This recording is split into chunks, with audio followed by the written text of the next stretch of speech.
Hello, everyone. Thank you, everyone, for coming. My name is Brooklyn Cruz. I am your host today for Gravette High School. I'm in 10th grade. Today, we have Ryan Gary for Arkansas Game and Fish. He's going to be telling us about his work and what he does today. He's going to present for 30 minutes, and then afterwards, we're going to have a Q&A. So I'm going to hand it to him and let him go ahead. Thanks, Brooklyn. Can everybody hear me? We'll assume yes. I'm gonna go ahead and share my screen. Here's this. Brooklyn, can you let me know that you can see that? Yes, I can. Perfect, thank you. Is it showing up in the presentation mode, or is it showing up where you can see the slides on the left? It's showing up where you can see the slides on the left. Well, now it's in presentation mode. Okay, perfect. There we go. Awesome. Well, thank you guys for having me today. Appreciate any opportunity I have to talk about what I do for a living. I think what I do is pretty cool. So thanks again for hopping in here and listening to me this morning. So my name's Ryan Gary, like Brooklyn said. I'm a trout biologist for the Arkansas Game and Fish Commission, and I'm going to talk to you guys a little bit about my path to becoming a fisheries biologist, a trout biologist, and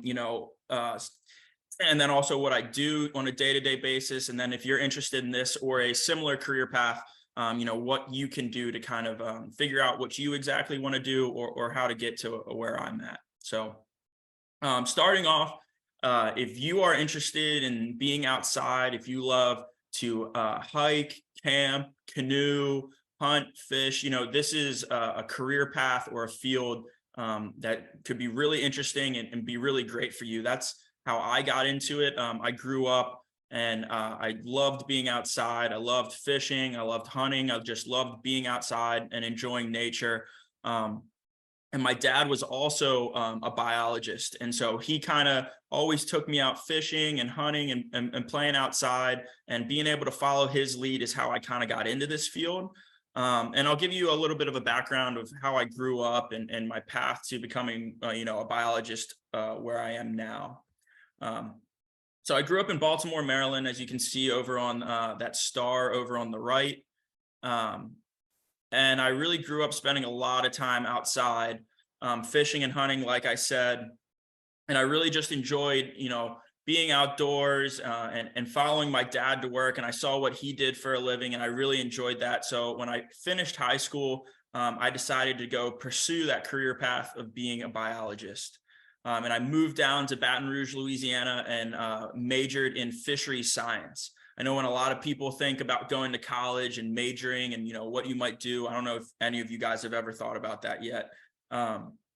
But a lot of people think about majoring in marketing or business or history if you want to be a lawyer, or biology if you are interested in being a doctor. But there are a lot of really cool majors out there that are tailored to your interests, whether it, be being in the outdoors or something else. And in particular, I was lucky enough that I got to major in fisheries science. So I spent my entire 4 years at LSU studying fish, going out and sampling fish, collecting fish, learning how to identify them, learning different, characteristics of different species and where they lived. And it was a really enjoyable process, and something that didn't really feel like school to me. It just felt like I was out hunting or fishing or spending time in nature and learning about all these animals. And so I wasn't quite ready to go back to school after I finished my bachelor's degree, my 4-year degree at LSU. And I still kind of wanted to explore the country. So I moved out to Idaho, where I worked for Idaho Fish and Game up in Coeur d'Alene, Idaho, which is up north on the Panhandle, where you can see that star. And I worked as a fisheries technician for Idaho Fish and Game. And a fisheries technician is kind of that stepping stone between school and being a fisheries biologist. You do a lot of sampling, going out and collecting fish, spending a lot of time outside on the rivers and on boats. And you're also responsible for a lot of the day-to-day stuff. So operating the boats, maintenance of the boats, keeping up those motors up to date, keeping all your vehicles up to date, all your gear and stuff like that. And then I moved a little bit closer to home over to North Carolina, where I worked on some saltwater species and out on the coast in North Carolina. And after that, I decided I wanted to, it was time to go back to school to get my master's degree. So I went over to Stillwater, Oklahoma, where I studied paddlefish, which is this really cool fish that you can see me holding right there. You can see that big nose, which is what we call a rostrum. And they're just a really cool, almost alien looking fish. And I had a lot of fun. And I spent 2 years studying these fish in Oklahoma before I graduated with my master's degree. And once I graduated from Oklahoma State University, I started my position now with Arkansas Game and Fish Commission, where I am a trout biologist. And all this is to say is, if you are really interested in exploring the world, you love to be outside, you love to fish or hunt or just spend time in nature, this is a really cool career path where you can travel the country like I did and get paid to work and be outside and go see these fish or see these animals and work with different species. And that's really why I pursued this career, is because I just loved being outside. I loved working with these animals. And I really wanted to explore the country. I wanted to go out west to the mountains and work out there. I wanted to spend some time on the coast and work on some of those saltwater bays and oceans. But this isn't to say that if you're a homebody, if you love Arkansas and you have a lot of friends and family here, that you can't, have the entirety of your career here if this is what interests you. There's a lot of people, a lot of the coworkers I work with, a lot of people I work with have spent their whole life in Arkansas. You can pursue that fisheries degree, that fisheries science degree at Arkansas Tech or University of Arkansas at Fayetteville. You can get jobs with the Arkansas Game and Fish Commission or other agencies. And you can spend your whole career in Arkansas if you want to stay close to home, if you want to be near friends and family, and you really love Arkansas. So you do not have to follow in my footsteps and move all across the country. There are plenty of opportunities right here at home in Arkansas. So I've kind of talked about where I've been and all the steps I've taken to get to my current position that I have today. But what does a fisheries biologist actually do? We are responsible for the management and the regulations of the fisheries in Arkansas. So essentially the health of our lakes, rivers, and streams as it relates to fish. So do we have healthy populations of fish? Do we have diverse populations of fish? We do all the monitoring of that to make sure that our fish populations are safe and healthy. And if they're not, we impose regulations to help get them to those healthy levels. So over on the left, you can see us in the boat. We're doing what is one of the bigger parts of my job, which is called an electrofishing survey, where we actually put electricity into the water. It stuns those fish that are in the rivers, lakes, or streams. And then when they're stunned, we can net them and collect them and get data.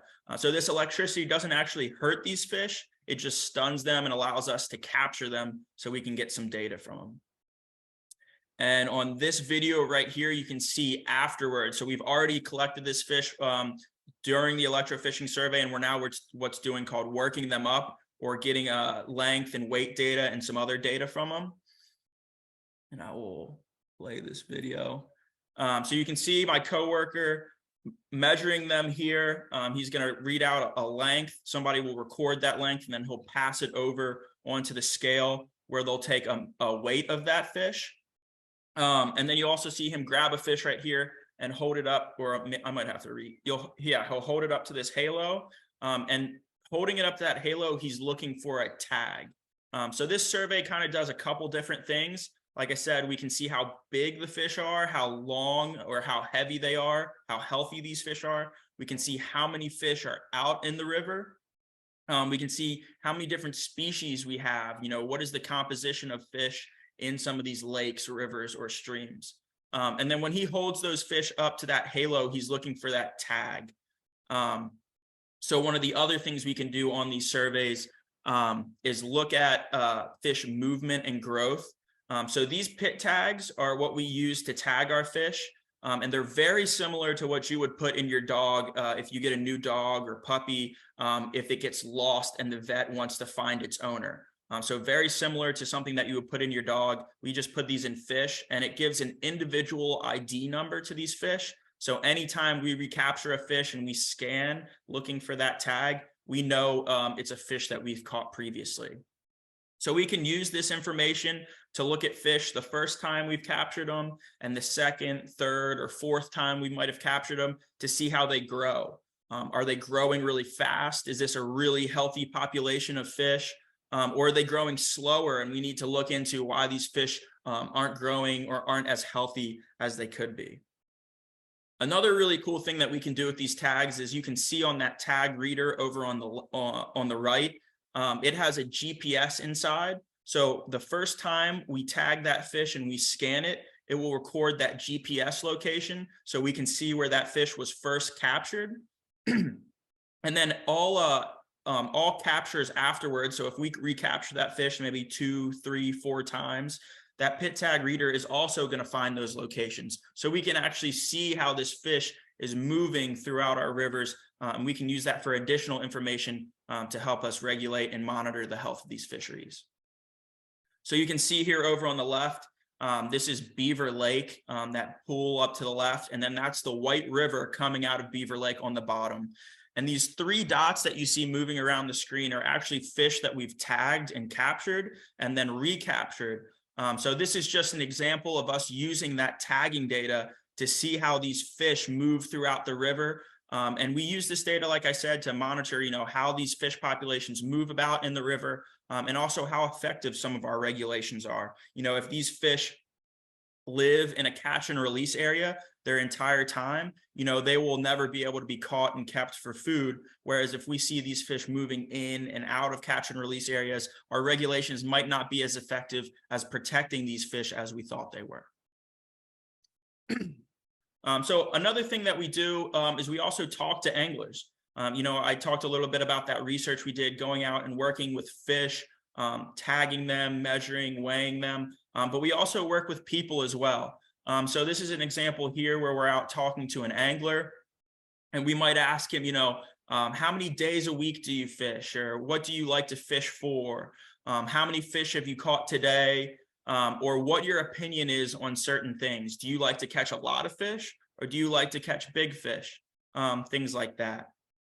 And so we can use this information, talking to anglers, seeing what their opinions are on the fishery, what they want from the fishery. And then our research that I just showed you, that measuring, weighing, tagging of fish. And we use that information to make regulations on our rivers, lakes, and streams. So if a lot of the anglers want really, really big fish, they don't really care about the numbers they catch, how many they catch, or keeping fish, but they just want to catch really big fish, we can implement something like a catch and release area on these rivers, where when you catch a fish, instead of keeping it and taking it home to eat, you have to release that fish back into the river where it will continue to grow bigger for another angler to catch. And hopefully by doing that, we end up with an area of a river or a lake or a stream that has a lot of really big fish to meet that goal of what those anglers want, of catching not a lot of fish that they can take home and eat, but really big fish. And so that's kind of our goal, is doing all this research, talking to our anglers, working with these fish populations, making sure they're healthy, and then managing them through those certain regulations like catch and release areas, or limiting the amount of fish people can catch and what size they can catch. So hopefully we can have really good quality fisheries and produce big fish like this one for people who love to spend time outdoors and go fishing and spend time on the rivers. So I kind of talked about what I do as a job, but what do you need to be a fisheries biologist? What do you need to be to have my job? And I elaborated on it a little bit earlier about my career path, and I'll talk about that again here in a second. But mainly, if you want to be a fisheries biologist or you want to be a biologist, you at least need a 4-year degree. So you need to go to school at some place like Arkansas Tech, University of Arkansas, Fayetteville, where I went, Louisiana State University, and get a degree somewhat focused in the environment. So that can be a more broad category, like environmental science, if you're not really sure exactly what you're interested in yet. Or that can be something more focused like I did. I knew I wanted to work with fish. I knew I wanted to work with a fish or be a fisheries biologist. And so I pursued a major of fisheries science, very focused in one aspect. And then the other thing you're going to need is experience. You can have those degrees, but it really helps you get these jobs if you've spent time working in the field and gathering experience outside the classroom. So I'll just give you a quick example of the career path I followed, which is very, very similar to most people in my field. I wouldn't say it's the only way to go about becoming a biologist, but it is one of the most common ways to do that. And that is by starting out, if you guys are in high school right now, it'd be starting out volunteering or interning with some of these agencies. So when I was when I was younger and I was in high school, I grew up in Maryland, like I said, and I interned and volunteered for Maryland Department of Natural Resources, which is essentially Maryland's version of the Arkansas Game and Fish Commission. And then I also interned and volunteered for the National Oceanic and Atmospheric Administration as well. And then after that, I went on to get my bachelor's degree at LSU. And then once I graduated from there, went and worked for Idaho Fish and Game in North Carolina. For me, that was because I wasn't quite ready to go back to school yet. I had just finished 4 years. So I kind of wanted to go out and explore the country and work and use my degree. There's a lot of people that will jump straight from their bachelor's degree to graduate school. But there's also a lot of people that will do what I did and go out and explore, try and make some money working and get some more experience. But then most commonly, there are some biologists who do not have a master's degree, who did not go to graduate school. But nowadays, that's pretty uncommon. So I attended Oklahoma State University where I got my master's. And then from there, you should have a pretty good resume where you're qualified to be a fisheries biologist. And so this is the path I took. Like I said, it's probably one of the most common paths.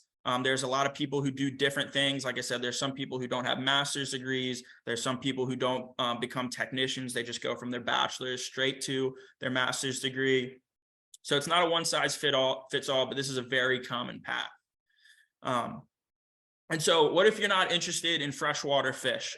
There's a lot of really similar careers out there. So if you're not very interested in freshwater fish or freshwater systems, there are coastal biologists or marine biologists, people who work on saltwater fish and fish that live out in the ocean. And there's also people who work on coral reefs and things like that, marine biologists. So it's a very diverse field. You can become as narrowly focused as you want, where you're just working with freshwater fish, or you can work with saltwater, or you can work with different things that are in the water. Additionally, if you have no love for water or fish or anything like that at all, there are other careers where you're a biologist, but you just work with different species. So if you're a big time duck hunter, you love the duck hunt, it's your favorite thing in the world, there's a career where you can spend your entire life studying waterfowl. You can become a waterfowl biologist and follow my exact career path, but instead of studying fish, you're studying birds. And additionally, if you're not interested in waterfowl or birds, you love deer or bighorn sheep or bears or anything like that, you can become a wildlife biologist following that same exact structure, but just focus more so on wildlife science than fishery science. And then also, if you have no interest in animals or anything like that, but you just love being outside, canoeing, hiking, things like that, you can go work for the Forest Service and follow a pretty similar career path as myself, or work for the National Park Service, where you work outside in some places like the Buffalo National River or places like that. So I would encourage you guys, if any of this sounds interesting to you at all, if this is something that sounds like a job or jobs that you feel like could be suited to yourself, to go check out the Texas A&M job board. Not necessarily for a job right now, but you can just look and see what's out there. I even still do it myself sometimes these days. I love the job I have. I don't plan on leaving anytime soon. But for me, it's so interesting and cool to see what neat jobs are out there. For instance, I checked the job board yesterday when I was getting ready for this presentation. And I saw these two jobs: a research associate out in Montana. So it's located in Bozeman, Montana. If any of you guys watch the show Yellowstone, right there in that beautiful scenic country. And it's working with bighorn sheep up in the Rocky Mountains. So you can go out and get paid to study bighorn sheep, out in these beautiful mountains in Montana. Or if you're interested in waterfowl, like I said, there's an avian biologist position available in the Sacramento Valley in California, you know, some of the best goose hunting in the world. So there's just really cool jobs out there. Just poke around. If this sounds like something that could be interesting to you, you know, go look and see what's out there and see if this is something that's worth pursuing for yourself. And then additionally, my contact info is right here. Feel free to reach out and talk to me, or ask questions or anything like that. I'll leave this up here for a little bit if you're interested and want to write it down. But even if you're not interested in fish or fisheries science, feel free to reach out to me. I can point you in the right direction. You know, if you're interested, like I said, in waterfowl biology or becoming a waterfowl biologist or a deer biologist, I can put you in contact with some of the people in our agency who do that job. If you're looking to get out and volunteer or intern, you know, if you want to come out and get that experience, we're always looking for help. We're always looking for extra hands to come help us on some of our field work. So feel free to reach out and contact me if you want to. So with that, Brooklyn, I think, you know, if anybody's got any questions, I'm happy to answer some. I know I didn't go the full 30 minutes, but yeah, I've got plenty of time. I can hang around for however long you guys want if you guys got some questions. Thank you so much, Ryan. That was really good. You gave us a lot of information. Yeah, so if anybody has any questions or anything for him, teachers, just leave them in like the comments and I'll ask them. I have a few questions for you though. Perfect. So for your type of career path, people in your position, what is the pay for that, like the average pay for that career? It can really depend on entry level and as you work your way up, and it also depends on who you work for. So for Arkansas Game and Fish Commission, the entry pay for a fisheries biologist is around $50,000 a year. But it can go all the way up depending on how long you've worked for the agency, you know, to 70 or 75,000. And there's also kind of a ladder that you work up. You know, a lot of people will be a fisheries biologist for 5-10 years, and then they might move to a higher up position, and then somebody fills that role behind them. But for, you know, if a lifelong career fisheries biologist, anywhere from 50 to 75,000 is about the norm. But also if you work for some of these universities, or if you work for the federal government, it's not unheard of, if you're a very proficient and good fisheries biologist, to make over $100,000 a year.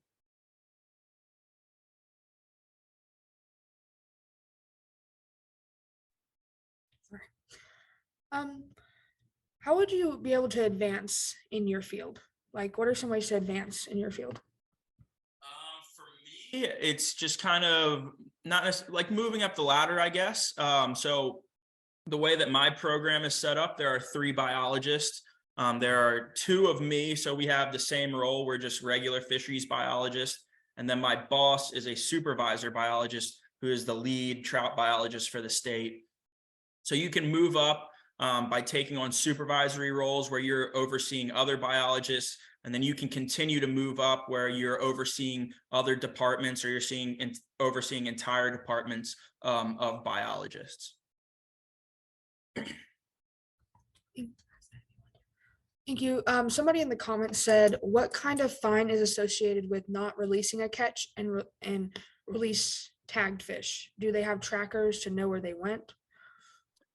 Yeah, I see the question here. The fine depends on what you're on, kind of the amount of things you're doing. And it also depends on where and what fish it is. I don't know the exact number specifically, but in my case, if you're caught with, you know, some with trout that you were supposed to release in the catch and release area, I think the fine can be up to like $400 or $500. And then those tagged fish, they don't have trackers, so we know where they go.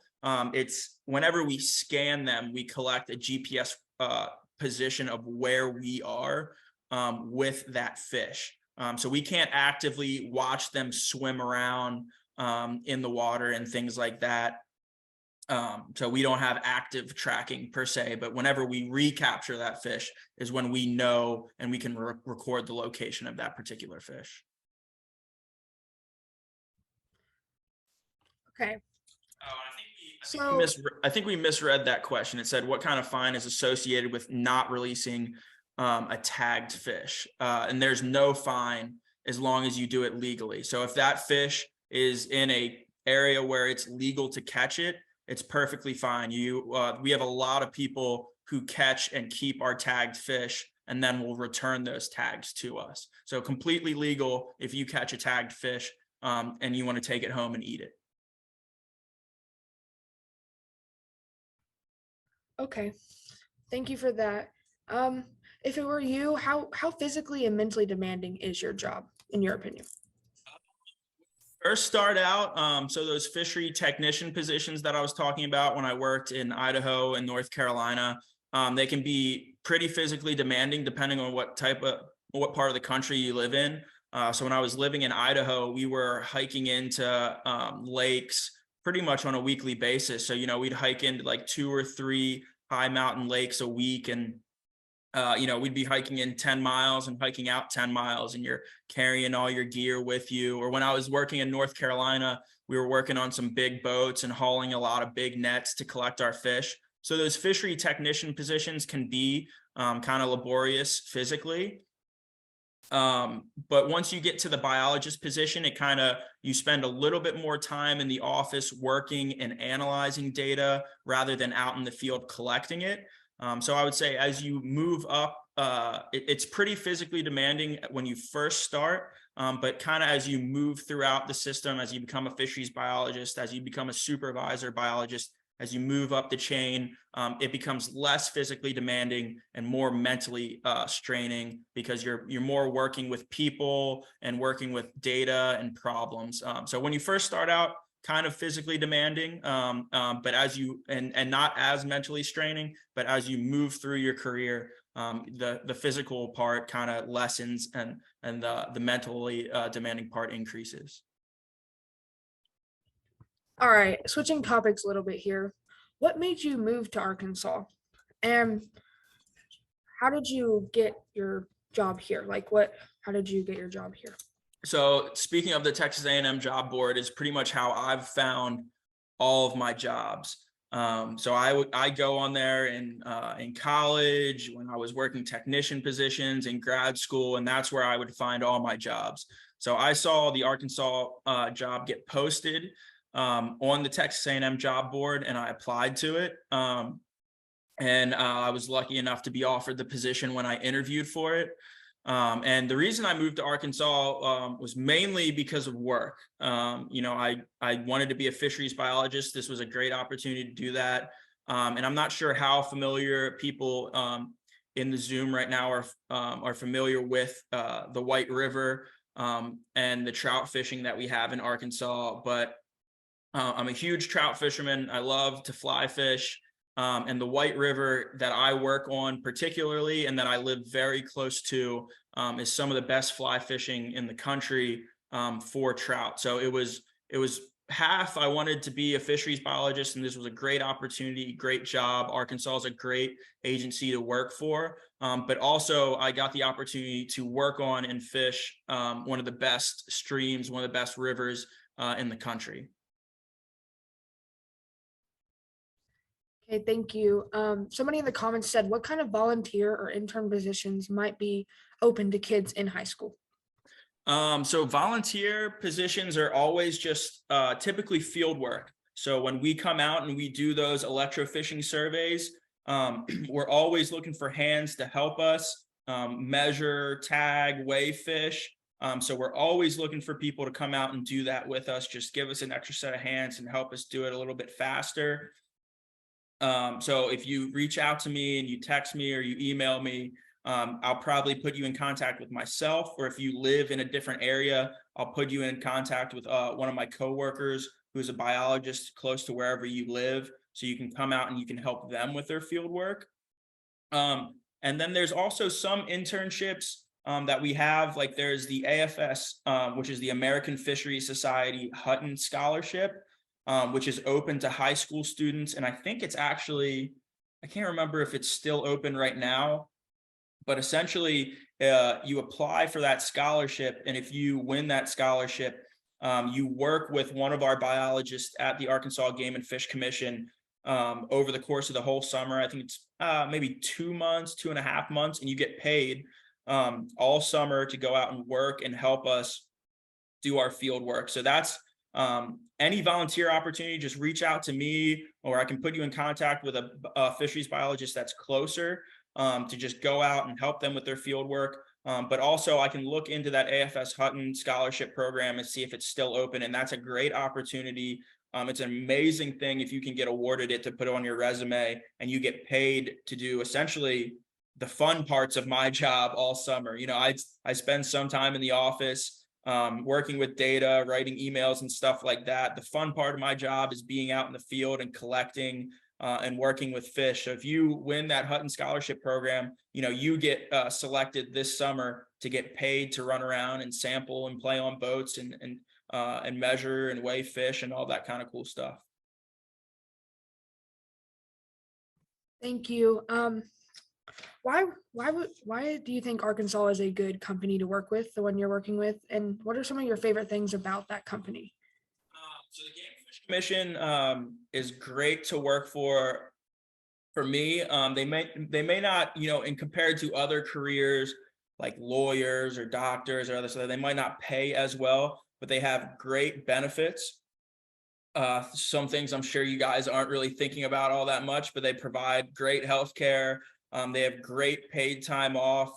You know, if I need to travel or want to go on vacation, they have a lot of time off for me. And it's also a really good state agency. Sometimes throughout the country, if you look at a state's fish and wildlife agencies, they're not very well funded.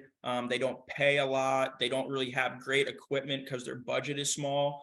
Here in Arkansas, we're very lucky that we have great resources that people are interested. So we have a lot of out-of-staters that come in and pay premium on hunting and fishing licenses. And that brings a lot of revenue into my department to allow me to do my job better. It allows me to have better equipment, better vehicles. It allows them to pay me more. And so we just have a lot of really high quality biologists that we work with, and we're also pretty well funded. So we have a good amount of money to be able to do our jobs. I don't ever feel limited that I can't purchase something that I need for work or something along those lines. So in general, they provide great benefits. They pay me very fairly. And we also are a very well funded agency. So I always feel like I have the right equipment to do my job.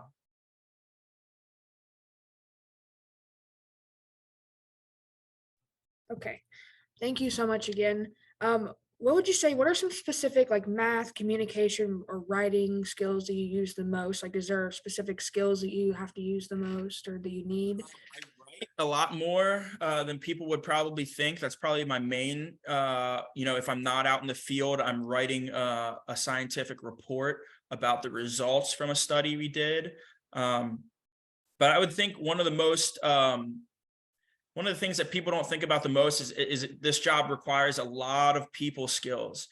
You have to, we're a public agency. We manage resources. We manage fisheries for the general public. And because of that, a lot of people have opinions on how we should manage these rivers. And one of the biggest assets you can have in this field is being able to work with people. You know, not just people you get along with, but people that you don't necessarily see eye to eye with, or people that you have a different opinion with.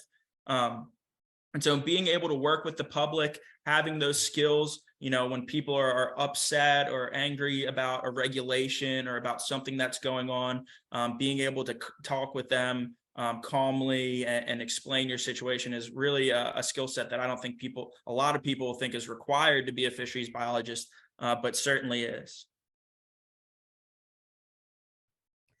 Thank you again. So what are some specific like classes that you had to take in college that you recommend students take for this and when they get out of high school for this like career?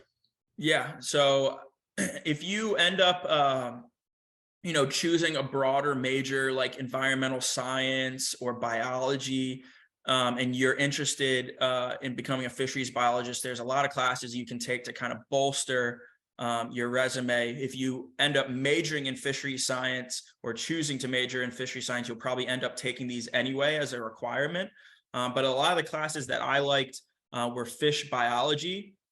So you literally just learn about, how a fish's system works, how a saltwater fish differentiates from a freshwater fish, different things like that. Another really cool class that you would take would be fisheries techniques, which is the idea of how to go out and sample these fish. So different fish species live in different places, and the way you collect them is different. So it's a whole class where literally all you do is you go out and you learn how to gather fish and identify them, and different methods that you would do as on a day-to-day basis as a fisheries biologist. So fisheries techniques, fish biology, and then probably the last one is ichthyology. And ichthyology is the study of fish. So that's where you're really going to learn the Latin names of fish, the families of fish, how to identify different fish, things like that. Those are probably the three main ones you would take if you're, looking to become a fisheries biologist. Okay, thank you. Someone in the comments said, what have you seen happening to the fish population since they have limited the gravel that is removed from the rivers? I'm not really sure what they're targeting there, what they're referring to. But I would say that for the most part, all the fish populations that I manage and monitor right now are pretty healthy. So I'd have to know some more information about exactly what he's referring to answer that question. Okay, thank you. What kind of characteristics do you think somebody would have to have for this job? Like, to pursue in this career, what kind of characteristics do you think they should have?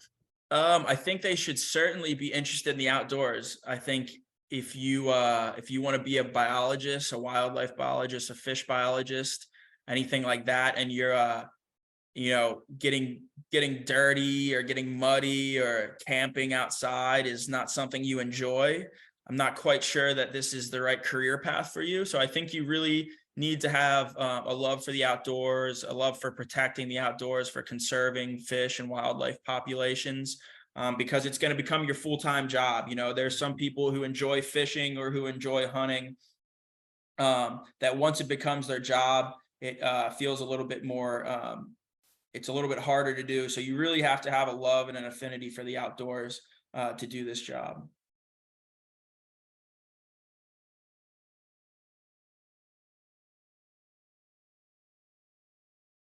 Thank you. You talked about there being lots of fish and then bigger fish. Like, what are the advantages of big fish between? It all depends on angler preference. So if you prefer bigger fish, that's what you like. And it kind of depends on the river you're managing as well. So it depends on what the anglers want, and how we can manage for that. So if a majority of the anglers want big fish, that's what we'll manage for. If they want more fish, that's what we'll manage for as well. But the main thing is you can't really there are very few systems or very few rivers where you can have both, where you can have a lot of big fish versus a lot of fish or big fish. And that's just because it's like a grocery store. There's only so much food available, and big fish eat more than small fish do. So, and I see that other question. I'm happy to address it if you want me to. Yeah, so he asked, in the Kings River, we are not allowed to remove gravel from the river. It is causing the river to get wider and shallow in many places. How would this affect the fish? So what I would say about the Kings is a natural river. So there's always going to be changing. There's a lot of floods that happen that are going to change that river. In some areas it's going to get deeper. In some areas it's going to get wider and shallow with those floods that we have. And so removing gravel isn't necessarily a fix. It's not something that might change the fish population. And because these are natural rivers and they are affected differently by floods. A flood, if you remove a whole bunch of river from a shallow section, when another flood comes in, it might just fill that back up with gravel. So it's unfortunate because your favorite fishing hole might have gotten filled in with gravel, but I'm certain that if you go further downriver or go to another spot, it might have opened up and become deeper. And that's just the nature of rivers. Rivers are ever-changing systems. It's not a lake or a pond. It's always going to be changing and different year to year. And that's what I really enjoy about some of these rivers, especially the Kings, is, it's not the same every spring when we go down and we float it and we fish it. And so it is true, some of those shallower places where he might have used to been deeper, where he caught a lot of fish. It's probably not as good fishing there right now in those shallow areas, but removing gravel is not necessarily a long-term fix or a healthy way to go about, establishing better fish populations in that section where he might have used to catch a lot.